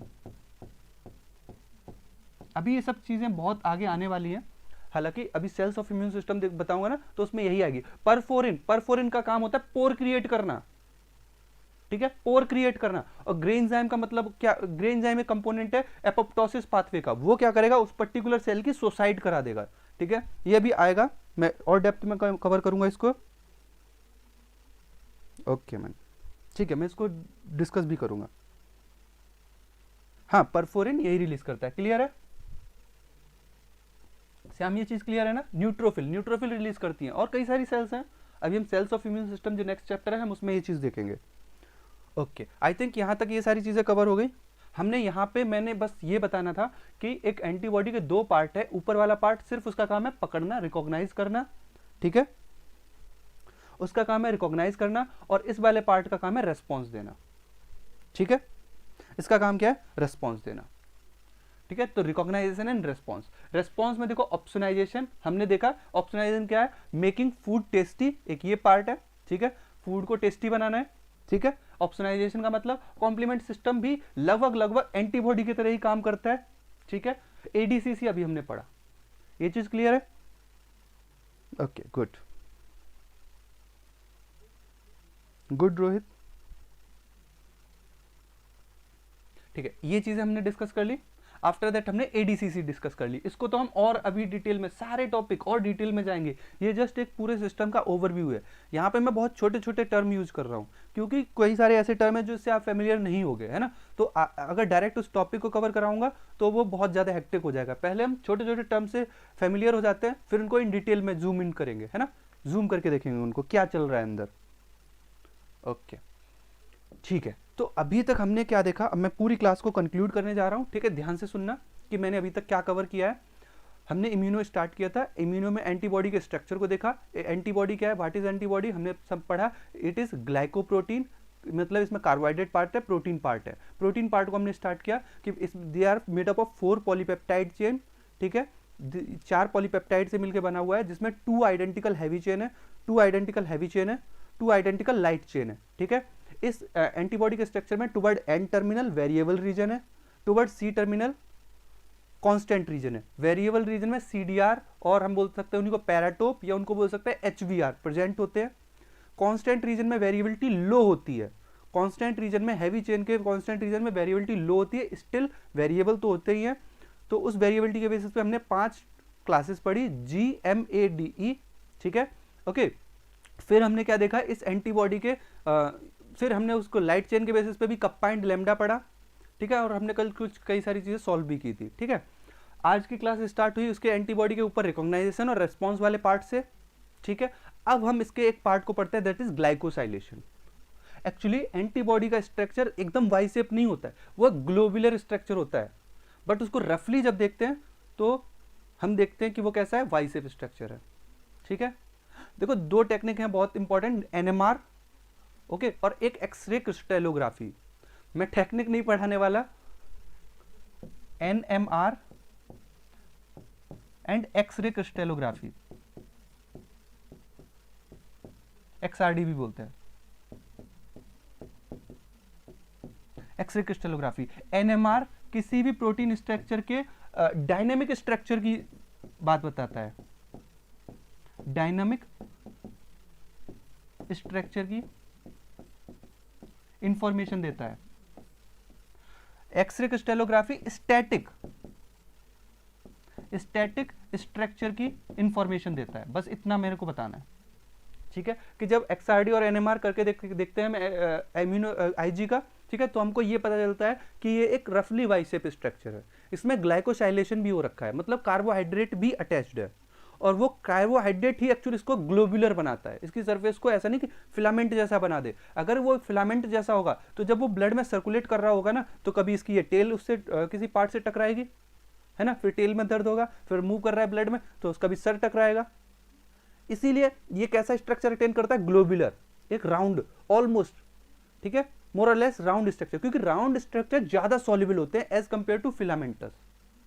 अगर एक फिलामेंटस स्ट्रक्चर हो, किसी स्ट्रीम में मूव कर रहा है वाटर में कहीं, तो इस पे बहुत ज्यादा चांसेस है कि टकराए, इधर उधर टकराए, है ना, इसके सॉल्युबल बिहेवियर पे बहुत ज्यादा इफेक्ट पड़ेगा, ठीक है। अगर ये गोल है तो ये आराम से घुल जाएगा उसमें और मूव करता रहेगा, ठीक है। तो जो ग्लाइकोसाइलेशन होता है, तो ये जो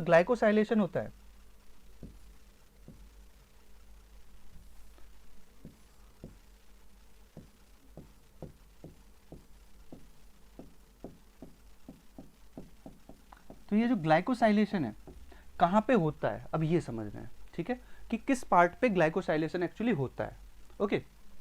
देखो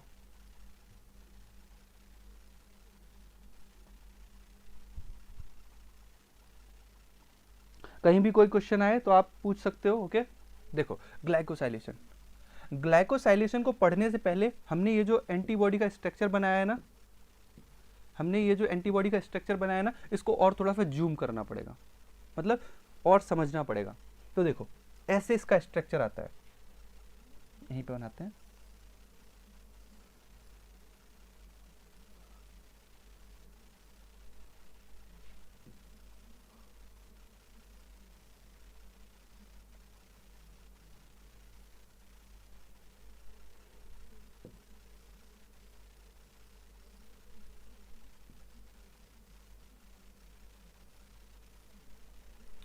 ये है स्ट्रक्चर। थोड़ा और डिटेल में जब एंटीबॉडी का स्ट्रक्चर, मोनोमेरिक एंटीबॉडी का स्ट्रक्चर बनाओगे तो इधर एन टर्मिनल है, ये ऐसा नहीं कि इसकी पिटाई हुई है और सरफेस फूल गई है उसकी, ऐसा कुछ नहीं है, ये डोमेन स्ट्रक्चर है, जैसा कि मैं बता रहा था ना डोमेन, कि ये एक इंडिविजुअल एक टर्सरी स्ट्रक्चर डोमेन को भी कैरी करती है, ठीक है। इसमें एक पर्टिकुलर डोमेन होता है और इस डोमेन में भी जो प्रीडोमिनेंट फॉर्म होती है वो होती है बीटा शीट। और डोमेन क्यों, क्योंकि ये पर्टिकुलर एक स्पेसिफिक स्ट्रक्चर बना रहा है ना। अब देखो इसको पहले सारे नेमिंग करते हैं, इसका इतना पार्ट, ये वाला पार्ट है वेरिएबल वाला पार्ट,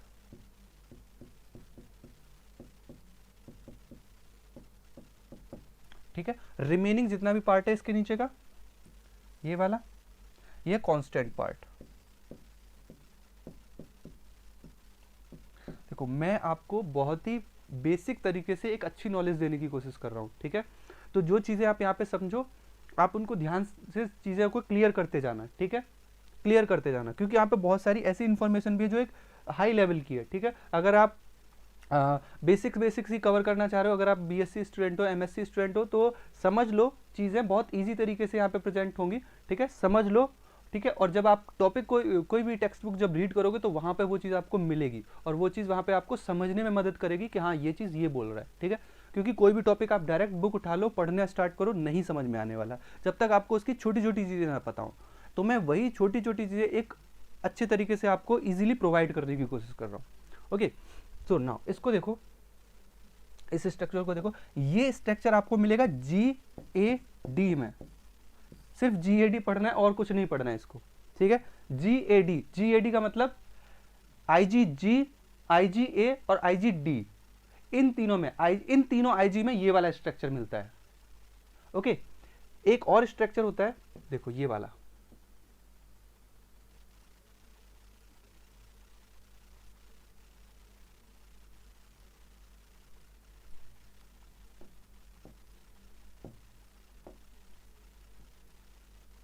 और आपको बताना है इन दोनों स्ट्रक्चर में अंतर क्या है। जल्दी से बता दो।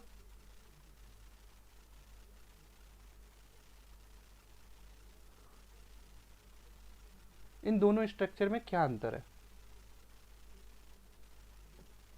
अच्छा ये बता दो, इन दोनों में से किसकी ज्यादा पिटाई हुई है, इसकी या इसकी?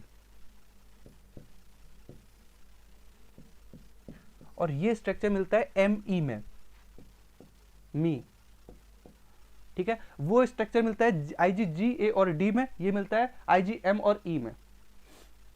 ओके, अंतर अभी हमको पता करना है। सर डायनामिक और स्टैटिक स्ट्रक्चर से क्या मतलब है? ओके, डायनामिक और स्टैटिक से मतलब है कोई भी मूव कर रहा है, जैसे कोई भी प्रोटीन है वो मीडियम में है, उसका मीडियम क्या है, वाटर है, वहां पे वो मूव कर रही है। मूव करते करते अगर हम उसकी इंफॉर्मेशन निकाल रहे हैं तो ये डायनेमिक स्ट्रक्चर से हम निकालना हुआ। NMR में ऐसा करते हैं, ठीक है। NMR में वो पर्टिकुलर प्रोटीन मूव कर रही है, डायनामिक स्टेट में है, ठीक है, मूव कर रही है, उससे हम उसकी इंफॉर्मेशन कैचअप कर रहे हैं, या हमने उस प्रोटीन को, पर्टिकुलर प्रोटीन को हमने क्रिस्टलाइज कर दिया, ठीक है, क्रिस्टल बना दिया। उसके क्रिस्टल बनाने के बाद हम उसकी स्टडी कर रहे हैं, मतलब उसको स्टैटिक करके, रोक करके जब स्टडी कर रहे हैं तो वो हम कहाँ पे करते हैं, एक्सरे क्रिस्टलोग्राफी में। और प्रोटीन के स्ट्रक्चर की स्टडी इन्हीं दो तरीके से की, मेनली इनको बहुत यूज करते हैं, NMR को और एक्सरे क्रिस्टलोग्राफी को। आई think it is clear. Shyam Jain, ठीक है, आई थिंक इट इज क्लियर ना कि डायनेमिक और स्टैटिक का क्या मतलब है। डायनेमिक का मतलब है कोई चीज मूव कर रही है, स्टैटिक का मतलब है कोई चीज रुकी हुई है। जब हम उस पर्टिकुलर प्रोटीन को रोक के उसके क्रिस्टल बना के जब स्टडी कर रहे हैं तो एक्सरे क्रिस्टलोग्राफी में ऐसा करते हैं। NMR में कोई चीज मूव कर रही है अपने मीडियम में, वहां पे जब स्टडी कर रहे हैं तो वो NMR में होता है। In first FC region contain two domain and in second FC yes okay okay okay okay. देखो आपने बहुत अच्छी कोशिश की, सही है सोनाली। देखो यहाँ पे ना दोनों तीन है, ये देखो, इसको नाम भी अगर हम करें तो देखो एक कांस्टेंट में एक दो तीन है, इसमें तो चार है। आप बहुत सही कंसेप्ट लगाया आपने, बहुत अच्छा दिमाग लगाया, ठीक है। इसमें चार है, इसमें तीन है, आपने बस ये दो देखे है ना, बट हम इसको यहाँ से काउंट करेंगे। ओके सोनाली,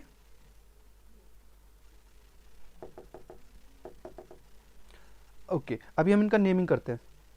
सर बिल्कुल क्लियर हो गया, वेरी गुड श्याम, यही मोटो है कि छोटी छोटी चीज़ें क्लियर हो। Differ in number of domain, yes good Shyam. In first, ठीक है अमन। बी में CH4 डोमेन है, एग्जैक्टली अमन ऐसा ही है, ओके गुड, ठीक है। देखो अब हम इनकी नेमिंग करते हैं ना, हिंदी में बोलते हैं ना नामकरण, है ना, इनका सबका नाम देते हैं। ये कौन सा रीजन है, वेरिएबल, और ये चेन कौन सी है, हैवी, तो इसको बोलेंगे VH, ठीक है, क्योंकि वेरिएबल रीजन का है और हैवी चेन का पार्ट है, VH। इस वाले को क्या बोलेंगे, VL, क्या बोलेंगे, VL, क्यों, क्योंकि ये लाइट चेन का पार्ट है ना, ये किसका पार्ट है, लाइट चेन का, और वेरिएबल रीजन का है ना। इसको क्या बोलेंगे, CL, constant light, variable light part कौन सा है, वेरिएबल पार्ट,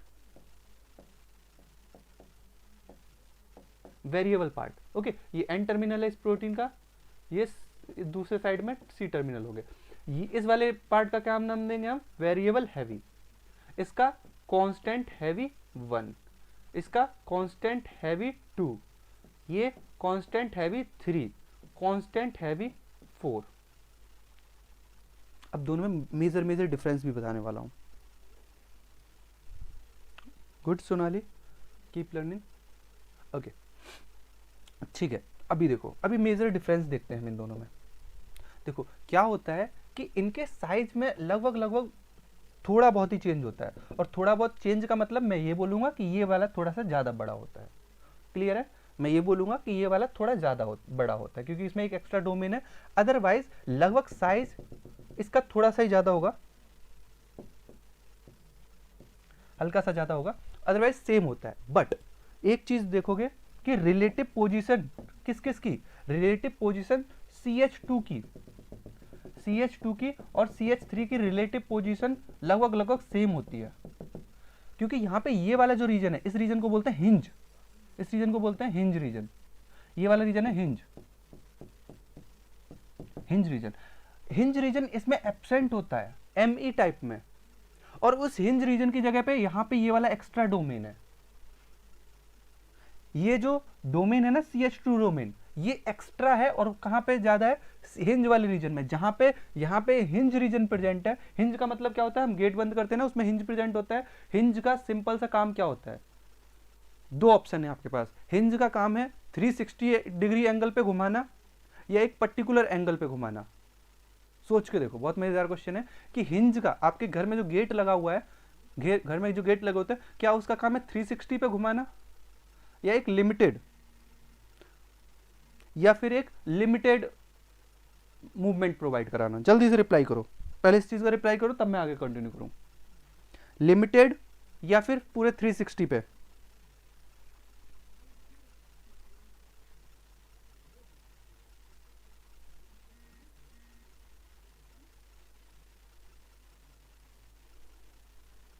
ठीक है, जल्दी से बताओ, जल्दी से बताओ। Limited flexibility, exactly. क्या होता है? Yes, limited angle. यस चेतन, यस, ये एक लिमिटेड फ्लेक्सिबिलिटी प्रोवाइड करता है। ये जो होता है ना GAD, इनमें क्या होता है, ये थोड़ा सा मूव कर सकता है ऐसे हल्का सा, जबकि इसमें एकदम फिक्स्ड होते हैं, क्योंकि इसमें हिंज रीजन एब्सेंट होता है। तो देखो IgM और E की जो एंटीबॉडी होती है, इनमें एक एक्स्ट्रा डोमेन प्रेजेंट है। ठीक है, हम CH4 बोल सकते हैं कि CH4 एक और एक्स्ट्रा डोमेन प्रेजेंट है। ठीक है, ठीक है, अप टू 180 डिग्री, ओके ठीक है। बट यहाँ एंटीबॉडी के केस में एक लिमिटेड फ्लेक्सिबिलिटी प्रोवाइड करता है। It provide limited, not the 360। ऐसा नहीं कि उसको पकड़ के घुमा रहा है। ठीक है, ये हल्की सी फ्लेक्सिबिलिटी प्रोवाइड करता है कि यहाँ पे एक एंटीजन था, उसने यहाँ पे बाइंड कर गया, यहाँ पे अगर इस पे यहाँ पे एग्जैक्ट यहाँ पे नहीं मिल रहा, थोड़ा सा यहाँ पे मिल रहा है, तो ये अपना हल्का सा और एक्सटेंड कर सकता है अपने आप को। तो वो लिमिटेड फ्लेक्सिबिलिटी प्रोवाइड करता है। हिंज रीजन कहाँ पे प्रेजेंट होता है, किन किन एंटीबॉडी में प्रेजेंट है, किस एंटीबॉडी में नहीं है? अगर ये क्वेश्चन आए आप रिप्लाई करेंगे। अब देखो ग्लाइकोसाइलेशन हम पढ़ रहे थे, मैं ग्लाइकोसाइलेशन को एक लाइन में समझा देता हूं सिंपली। ओके, ग्लाइकोसाइलेशन को देखो क्या है, इट इज सिंपली अटैचमेंट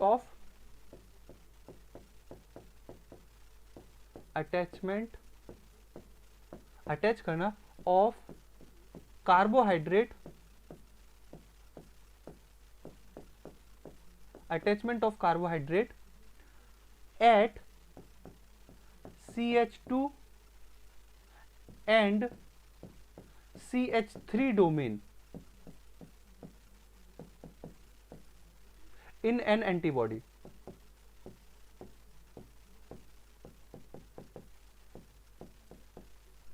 ठीक है, ये होता है ग्लाइकोसाइलेशन। ग्लाइको मीन्स कार्बोहाइड्रेट को अटैच करना, कहां पे? CH2 पे और CH3 पे। अब जल्दी से मेरे को रिप्लाई करके बताओ कि किस में, ए में मतलब GAD वाले में किस डोमेन पे ग्लाइकोसाइलेशन होगा, CH2 पे या CH3 पे, या इसमें कहां पे होगा, CH2 पे या CH3 पे?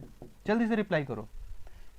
ए में कहां पे हो रहा है, CH3 पे हो रहा है या फिर CH2 पे हो रहा है? जल्दी से ये बताना है। और इधर बताओ इसके केस में कहां पे हो रहा है, रिप्लाई करो फास्टली। यस,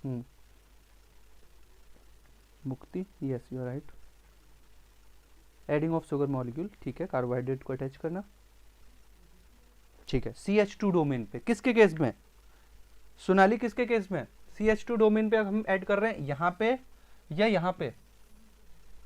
CH2 डोमेन पे ग्लाइकोसाइलेशन हो रहा है। ठीक है, किसके केस में, GAD में या ME में? रिप्लाई करो सोनाली।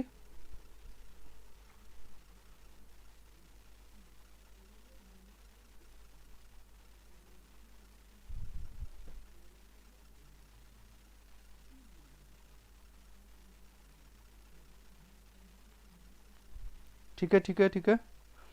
ए में CH2 पे, बी में CH3 पे। ओके ठीक है, yes you are all right, आप सही बोल रहे हो। यहाँ पे होता है ग्लाइकोसाइलेशन, इसके केस में यहाँ होता है और इसके केस में यहाँ पे होता है। और कार्बोहाइड्रेट अटैच करने का अब एक सीरीज में बताता हूँ याद करने का तरीका, कि कार्बोहाइड्रेट अटैच करने का क्या फायदा होता है। ये क्या इसकी बढ़ाता है, ग्लोबुलरिटी।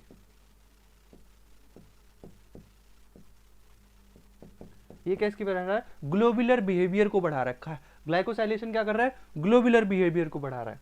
ग्लोबुलरिटी बढ़ने से क्या होती है, जितना ज्यादा गोल होगा उतना ही ज्यादा ये इजीली फ्लो कर पाएगा, उतना ही ज्यादा सॉल्युबल होगा, उतना ही ज्यादा सॉल्युबल होगा, उतना ही ज्यादा आराम से घुलेगा। और जितना आराम से घुलेगा, जितना प्रॉब्लम नहीं होगी उसको घुलने में, उतनी जल्दी ये साइट ऑफ एक्शन पे जाके रोल प्ले करेगा, मतलब इसकी फंक्शन इसका भी बढ़ेगा, फंक्शनैलिटी इंक्रीज हो रही है। और जितना ज्यादा फंक्शन करेगा एज वेल एज जितना अच्छा काम करेगा, उस वैसे इसकी लाइफ स्पेन भी उतनी ज्यादा होगी। लाइफ स्पेन ज्यादा कैसे होगी, इसको इससे रिलेट करो कि जितना ज्यादा ग्लोबुलर है उतना ही ज्यादा सॉल्युबल है। जितना ज्यादा ग्लोबुलर, तो अगर फिलामेंटस होता तो टकराता, इधर उधर टकराता तो सर फूटता है ना, पैर टूटते, तो वो हो नहीं रहा क्योंकि ग्लोबुलर है, तो उतनी ज्यादा इसकी लाइफ स्पेन है। मैंने इसको कंटेंट लिखाने की जगह मैं ऐसे चार्ट में समझाना ज्यादा बेटर समझता हूँ, ठीक है। कि ग्लाइकोसाइलेशन क्या कर रहा है, attachment of carbohydrate eight CH2 और CH3 domain that enhance its globularity, solubility, functionality and life span. Is it clear, is it clear. Glycosylation carbohydrate antibody के स्ट्रक्चर में कहां पे हो रहा है, और दोनों में कितने डोमेन है और किस डोमेन पे हो रहा है, is it clear.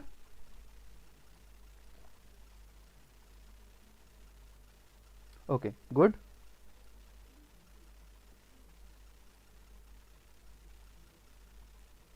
Y in different alkyl group, why in different alkyl group. Mukti इसको क्लियर करो, क्या पूछना चाह रहे हो। Okay Chetan good. देखो ये बेसिक सी चीजें हैं यहाँ पे, ठीक है। ओके ग्लाइकोसाइलेशन कार्बोहाइड्रेट का अटैचमेंट करना, ये कहाँ पे होता है, ग्लाइकोसाइलेशन कहाँ पे होगा, आपके ER में परफॉर्म होगा। N लिंक हो सकता है या O लिंक हो सकता है, that again another point of discussion. Glycosylation है ना, कि कहाँ ग्लाइकोसाइलेशन हो रहा है, सेल, वो सेल बायोलॉजी का पार्ट आ जाएगा। किस पॉइंट पे जाके हो रहा है, CHO ionisation and form polarity. Okay that is another point of discussion, है ना। हम अभी यहाँ पे इस कॉन्सेप्ट को समझ रहे हैं, बेसिक्स आया ये। अभी जो आप बता रहे हैं वो सेल बायोलॉजी की क्लास चलती है साथ साथ पैरेलली, यूट्यूब पे उसकी भी क्लास चल रही है। आप एंटीबॉडी के रिगार्डिंग में ही पूछ लेना कि ये किस डोमेन पे हो रहा है, कहाँ पे हो रहा है, कौन सा ग्रुप अटैच्ड है। ओके क्लियर है ना। स्टिल आपको कोई कंफ्यूजन है, क्वेश्चन मार्क बना के छोड़ो, मैं क्लियर करूंगा उसको, दैट्स माई रिस्पॉन्सिबिलिटी अगेन। अगर आपको सेटिस्फैक्टरी आंसर नहीं मिल रहा है, आप अपना क्वेश्चन लीव कीजिए। Okay why glycosylation occur in different position. देखो मैटर करता है, ये मैटर करता है कि बहुत सारे इसके रीजन भी हो सकते हैं, ठीक है। एक तो बहुत सारे रीजन हो सकते हैं, ये ग्लाइकोसाइलेशन N लिंक हो रहा है, O लिंक हो रहा है, उसकी एक पर्टिकुलर पोजीशन होती है। आप सेल बायोलॉजी में ये चीज एकदम क्लियर तरीके से समझोगे। स्टिल मैं इसको नेक्स्ट क्लास में और अच्छे से कवर करके आपको समझा दूंगा कि अच्छा ये हो रहा है तो यहाँ पे क्यों हो रहा है। अगर आपका ये सवाल है कि यहाँ पे क्यों हो रहा है, एक्चुअली बहुत सारे रीजन भी होते हैं कि एक पर्टिकुलर सीक्वेंस होगा, वहां पे होगा। ओके स्टेरिक मैटर करता है, इसकी जो पैटर्न बना हुआ है वो मैटर करता है, ठीक। कई सारी चीजें हैं, इस क्वेश्चन मार्क को मैं नेक्स्ट क्लास में जरूर डिस्कस करूंगा कि ग्लाइकोसाइलेशन यहाँ क्यों हो रहा है, ठीक है। स्टिल जो होता है ग्लाइकोसाइलेशन वो CH2 डोमेन पे यहाँ पे होता है, IgG A और D के केस में, और यहाँ पे CH3 डोमेन पे होता है।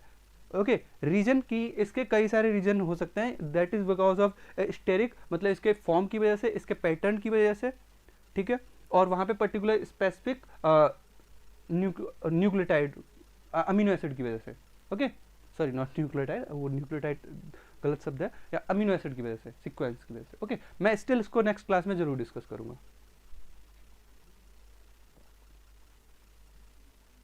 Network is too poor, okay कोई बात नहीं, आप ये क्लास बाद में देख सकते हैं।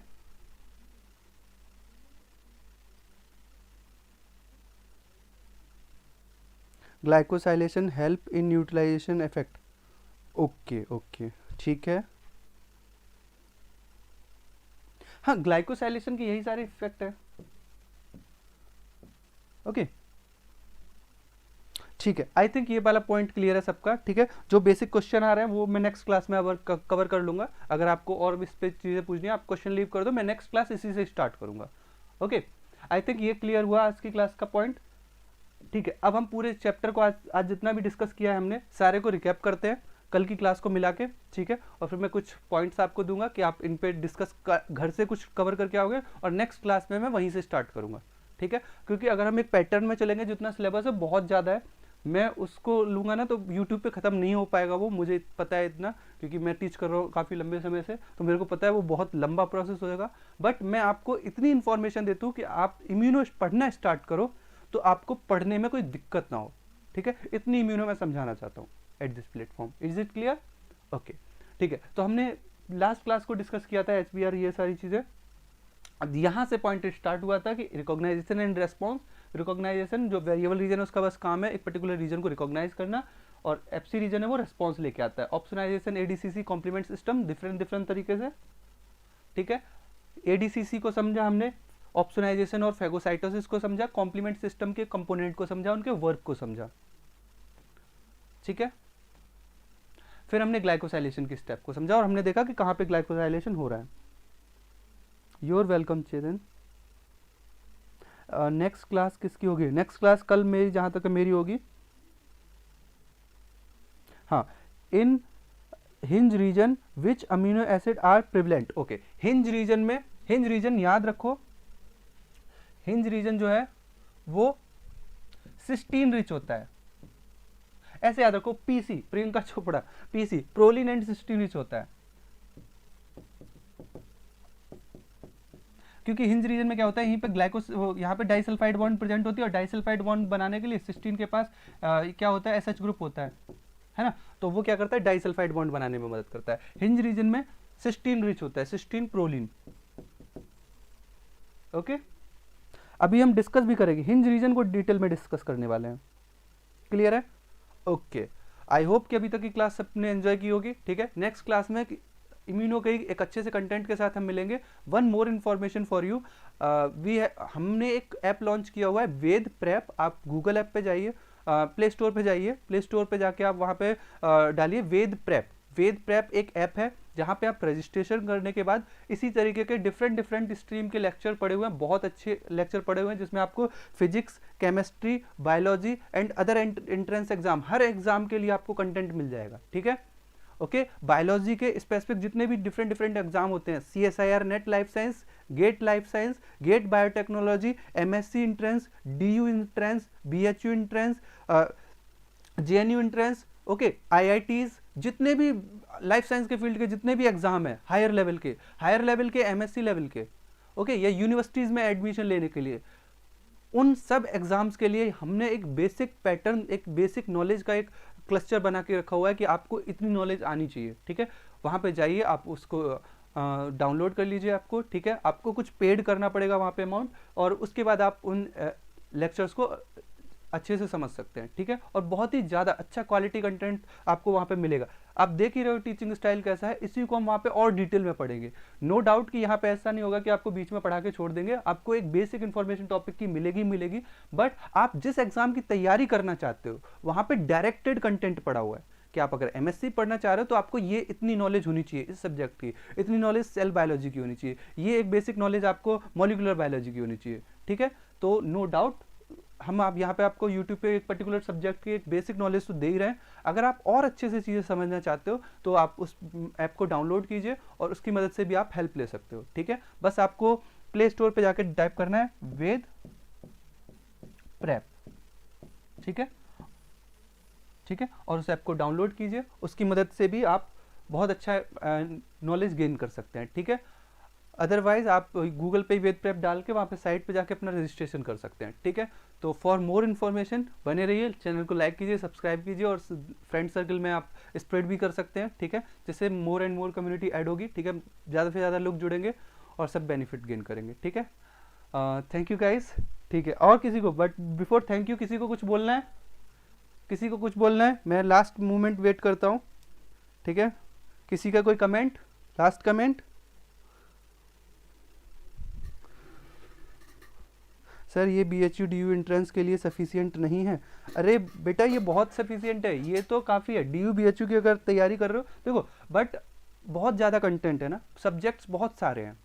सेल बायोलॉजी है, मॉलिक्यूलर बायोलॉजी है ना, जेनेटिक्स है, इम्यूनोलॉजी है। आप किस सब्जेक्ट की तैयारी कर रहे हो वहाँ पे? अब जूलॉजी की तैयारी कर रहे हो या बॉटनी की तैयारी कर रहे हो, है ना? तो वहाँ पे अलग अलग एरिया है स्टडी के, और यहाँ पे देख रहे हो कि कितना वास्ट है। कल मैंने इंडेक्स बनाया था, इंडेक्स देखो कितना बड़ा था, है ना? तो वहाँ पे जो आपको लेक्चर मिलने वाले हैं ना, वो पर्टिकुलर इम्यूनो के 40 घंटे के लेक्चर हैं, 40 घंटे के, और प्लस उसमें असाइनमेंट एंड बहुत सारी चीज़ें, एक्टिविटीज़ उसमें भी बहुत सारी हैं, डाउट सेशन है उसमें अलग से, बहुत सारी चीज़ें। यहाँ पे मैं एक प्रीव्यू दे रहा हूँ कि इस तरीके से हम चीज़ें पढ़ेंगे, और ये बहुत नो डाउट मैं बेसिक चीज़ें कवर कर रहा हूँ, इससे आपकी बेसिक्स क्लियर होंगे। बट बहुत सारे ऐसे सब्जेक्ट हैं जो आप अभी कवर करना चाहोगे। वेलकम पूजा, वेलकम अंकुर, ठीक है, थैंक यू श्याम, ठीक है, ओके, ठीक है ना। आई होप कि आपको सारी चीज़ें समझ में आई होंगी, और नेक्स्ट क्लास में इसी इंटरेस्टिंग तरीके से, ये जो चीज़ है ये एकदम गाइडेड, ऐसा नहीं कि स्टेप बाय स्टेप में आप पढ़ रहे हो, जहाँ पे जो इंपॉर्टेंट चीज़ है ना उसको मैं जूम इन कर रहा हूँ, उसकी ब्यूटी बताने की कोशिश कर रहा हूँ, ओके। अदरवाइज इम्यूनोलॉजी रियली में एक बहुत मज़ेदार टॉपिक है, बहुत मज़ेदार सब्जेक्ट है, जिसमें आप इंटरेक्शन सेल का देखते हो। अभी तो पार्टी शुरू हुई है, ये तो बस शुरुआत है। अभी तो इसमें जब पार्ट आएगा ना सेल इंटरेक्शन वाला, तब देखना असली मजा आएगा कि डिफरेंट टाइप की टी सेल है और वो कितने इंटरेस्टिंग तरीके से एक दूसरे से कम्युनिकेट कर रही है। एक पर्टिकुलर सेल वो TH1 बन जाती है, एक पर्टिकुलर सेल वो TH2 या TH17 या TH रेगुलेटरी, और डिफरेंट टाइप की तो TH सेल होती है। कैसे कैसे एक छोटा सा सिग्नल उसकी पूरे लाइफ को चेंज कर रहा है। तो बहुत मज़ेदार चीज़ें हैं इसमें पढ़ने के लिए, समझने के लिए, ठीक है, लर्न करने के लिए, आगे चल के डिस्कवर करने के लिए, ठीक है। एंड यू पीपल आर जो चेंज लेके आओगे, जो नई चीज़ें डिस्कवर करोगे, ओके। तो अपने बेसिक कवर करो, क्लियर करो, और आगे नई चीज़ें ओपन अप करो, okay. So lastly my thank you to all of you, okay. मिलते हैं नेक्स्ट क्लास में, बाय बाय।